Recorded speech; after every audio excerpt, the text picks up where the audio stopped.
So obviously there has been a bit of a lull in my video posting, which for anyone that's starting a YouTube channel, the key is posting consistently from the get-go.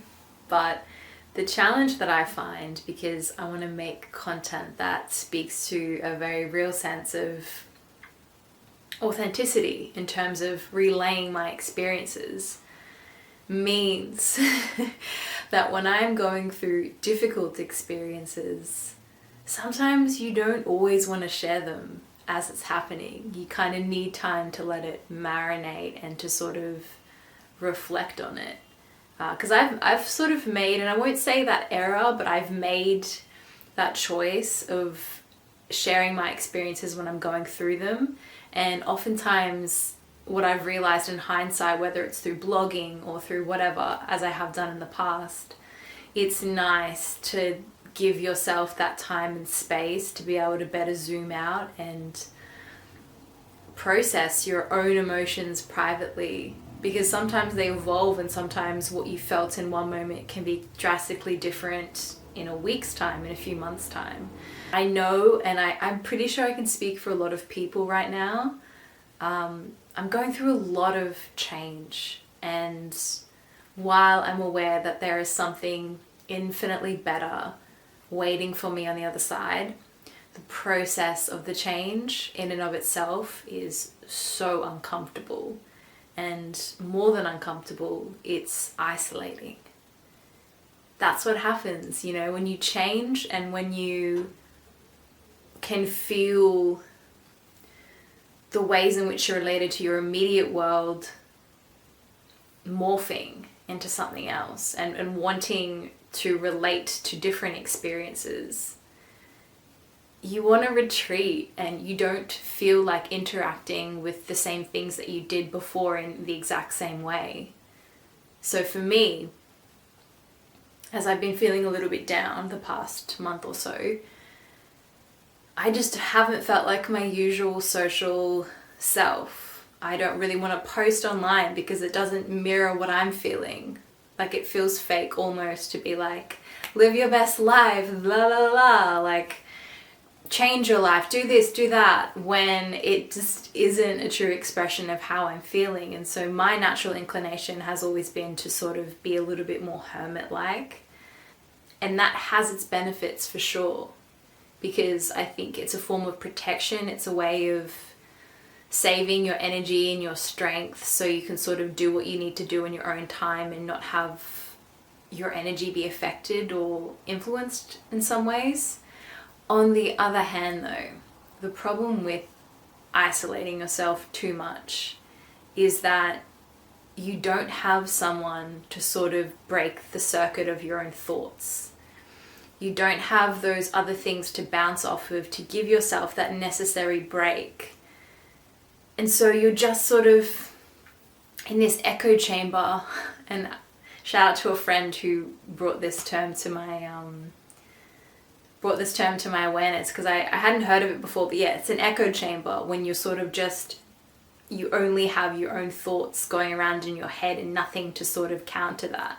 And sitting at home and reflecting and protecting and cocooning yourself is wonderful initially, but as I've discovered, after a while you really honestly need that connection. You need that interaction with other people to sort of break you out of your own cycle and to remind you that there is a whole world out there.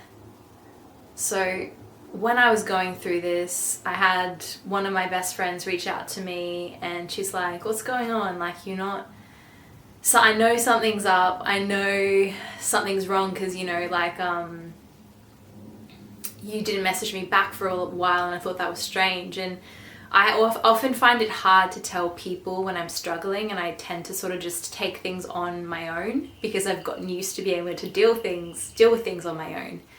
But having her reach out and then me consequently be like, you know what, I'm feeling really, really down. It prompted her to then be like, you know what, nah, we're gonna catch up. And I feel so grateful for her because, and my other friends, but she went out of her way, even with a baby, to meet me halfway where she lived. She lives on the Gold Coast, just to catch up because she knew that I needed that.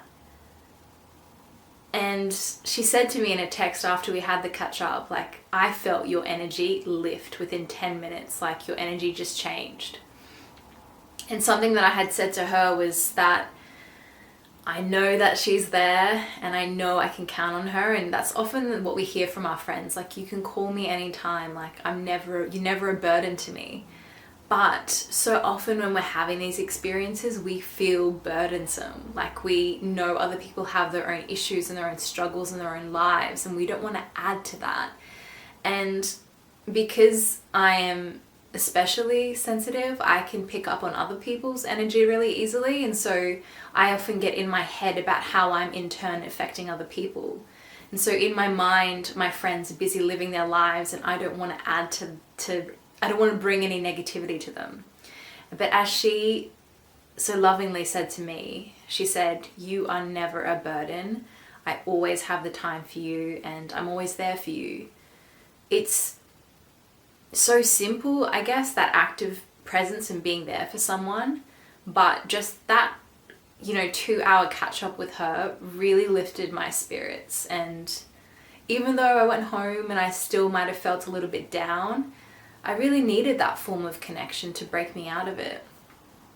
So isolation is very common when you're going through periods of change, because you feel like no one in your immediate circle can relate to what you're going through. And so naturally you just want to switch off or shut off from the rest of the world because it just feels all a little bit too much. But regardless of what other people are going through around you, just know that if you just have 1 or 2 people in your life that you can count on when you really need it, like, it makes a huge difference to have that source of support. So I am a big advocate for breaking out of your bubble and having those catch-ups, even though it might feel hard at first to do so. The second point of change is the uncomfortability of it all.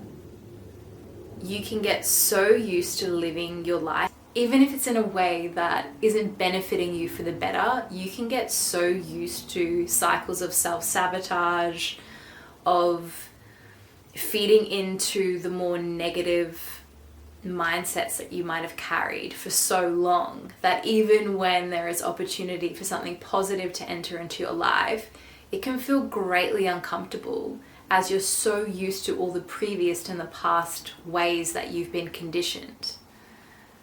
So the natural, I guess, implication of that discomfort is that you want to resist it.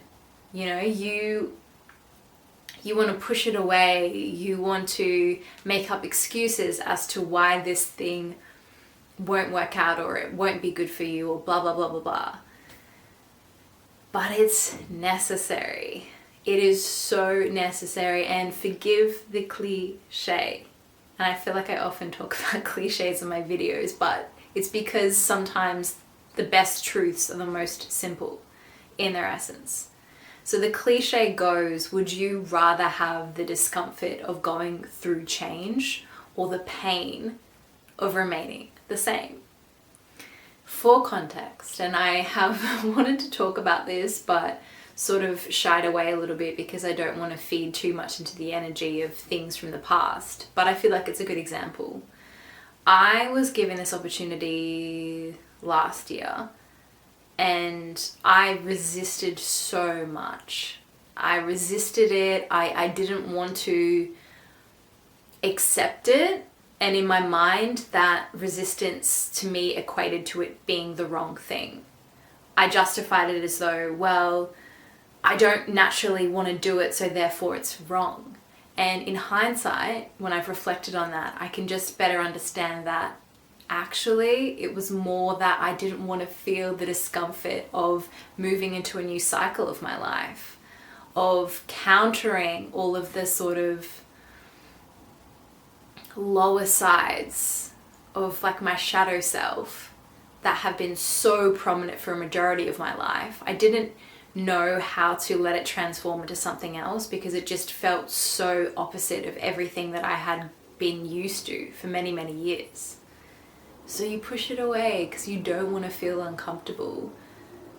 But then I just remind myself, and I'm grateful for the lessons of last year, because it showed me moving forward that anytime there is resistance, it's good to sort of sit with it and think about whether or not it's coming from a real place of this isn't right for me, or if it's coming from a place of maybe I'm just scared of what's on the other side of changing, because maybe change in this way could actually be really, really good for me. Get comfortable with being uncomfortable. For me, what this has looked like is not marinating too much in the fear that comes up of, is this the right thing? Am I making the right decision? Is this... letting that just kind of go to the side for a moment and persevering through it. So much of, I guess, my previous conditioning is to give in to the thoughts that I have to want to self-sabotage. It's so much a part of me, and I wish it wasn't, but I feel like this is a universal experience where in the quest for our betterment, we turn things down that are probably the best for us. So it looks a lot like moving past all of that every single day when I wake up, not giving in to the thoughts as soon as my eyes open, and when I go to bed, not letting myself ruminate so much in the anxiety that comes up then. It's usually, when you first wake up, when you then go to bed. Pushing past discomfort. The next thing, I guess, is, and this is what I found to be the most powerful thing in my process of change that I'm undergoing, is routine. It's so easy, especially when you're experiencing the lower side of those emotions, when you're undergoing this journey of change. It's so easy to not do the things that you know will be good for you, to not want to move your body, to not want to see friends, to not want to do those little things, those little rituals of self-development. You'd rather numb, you'd rather binge watch TV shows or binge watch movies or go on social media too much. And so in the process of that, what you forego is routine. And really, when you're undergoing change, the thing that I believe helps you the most is routine. It gives you stability, it gives you some form of control, right? Because when you're facing things in the future that you're not sure of, you want an element of control in your life. And I feel personally, having rituals, having routines helps me the most. First is movement. Waking up every single day and doing something to move my body. It doesn't mean you have to be a massive gym rat and go to the gym like 7 times a week if that doesn't feel good for you. It just means getting outside, moving your body, doing something that will give you momentum in your day to sort of push past those initial, perhaps, anxieties that you might experience in your day. Movement, paramount, I think. The next reflection. So I have 2 journals, and I know journaling isn't for everyone, but if you can find a way to do it in a way that works for you, maybe it's just writing 1 sentence down or something really vague and something really easy to do. So I've created this system of having 2 journals. As someone who writes a lot, it works for me. The first one is this blue guy right here.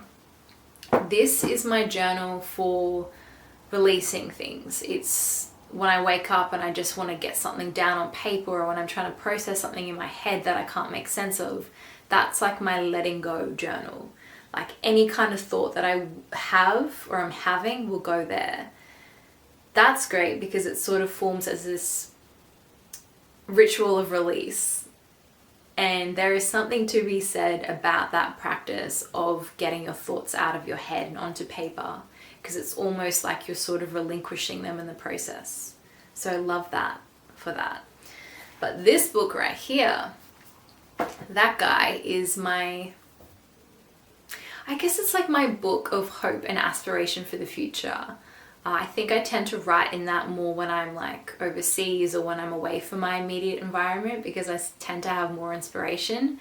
But I put everything in there, from like, what would my dream job look like? What would my dream place? What would my dream partner? This, whatever. Like, I draw in it. I write random notes. It doesn't matter.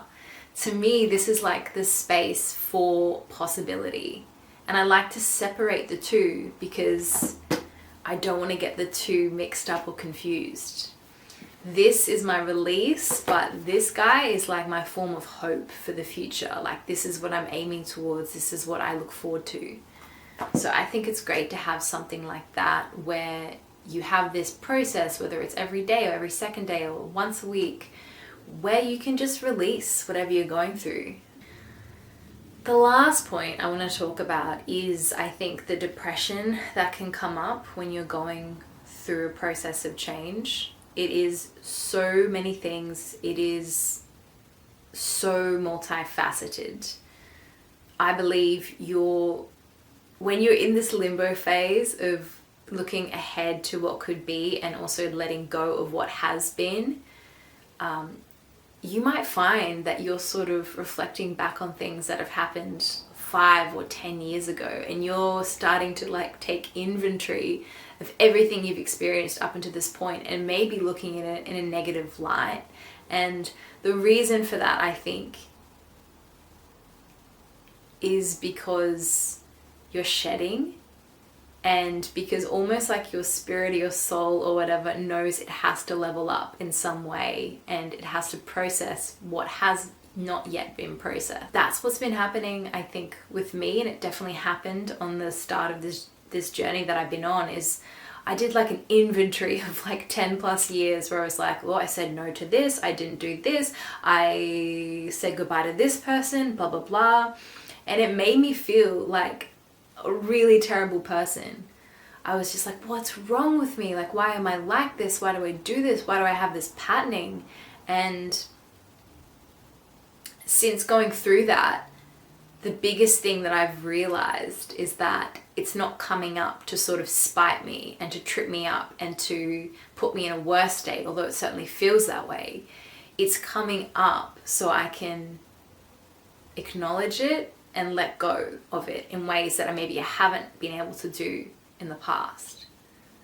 I think going through all of that and doing an inventory will definitely make you feel worse to begin with. But I just want to highlight the fact that it's temporary. It's not going to last. The feeling you're feeling of feeling low, of doubting yourself, or of wondering whether or not what's on the horizon is in fact possible for you, all of that fear and that residual stuff that's coming up, it is temporary. You will get through it. You will absolutely get through it. Rich, right? Coming from someone who is out of that period, because you might be right in the middle of it right now, and it definitely doesn't feel like there is an end to it. But trust me, I have been sat in this exact room feeling totally hopeless and uninspired about where I was going. And even though not that much time has passed since I've had those negative thoughts, I feel like the hope that you wake up and that you can have that shift makes you believe that it's possible to transform those lower moments in your life. I've done it so many times now, and instead of looking at that as though, well, it's inevitable, I'm probably going to get back into this position and feel low and feel depressed, I look at it personally as there is always a chance that there is something better, that you're more resilient than you believe yourself to be, and that you just have to let things pass, let yourself be in this moment of transition, knowing that it's going to potentially develop into something else. So you're not stuck, you're just going through a transition, And as much as I don't want to sound like, I don't know, like I'm brushing away your very real concerns and worries, be gentle with yourself. There is, I guess, this like very potent need to want to over criticize ourselves and to be really harsh on ourselves, but just be gentle. Even if all you did that day was do the exact same thing you've done every day. I don't know. I feel like there's real merit in being able to get up out of your bed and experience the world around you, even if it's the last thing that you feel like doing. So gentleness is key. It isn't always going to be like that. That I am confident about. Yeah. I think that's all I want to say, really. This process of change is a hell of a thing. It's so unpredictable. It's confusing. It's disorientating. It's all of the things. But, however,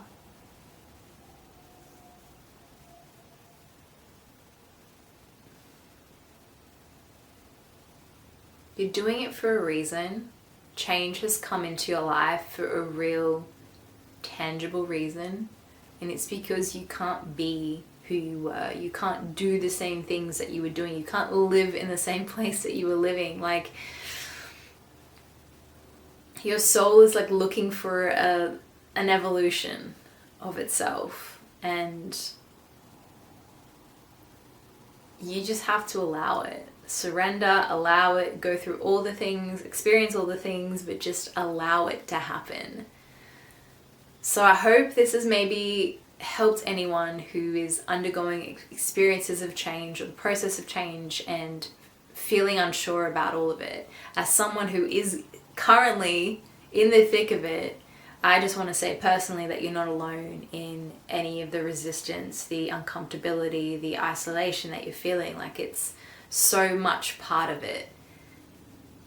It feels unnecessary, but it's somewhat necessary. And yeah, I just honestly wish you all the best.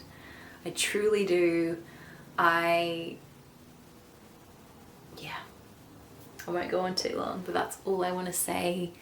You absolutely have the power to do things differently in your life. You have the ability to morph into another version of yourself, even if you don't feel like it's possible right now. You absolutely can do it. I hope I am proof, but we'll see as this journey of transformation and transition unfolds. Thank you so much for listening to me ramble. I appreciate it more than you know.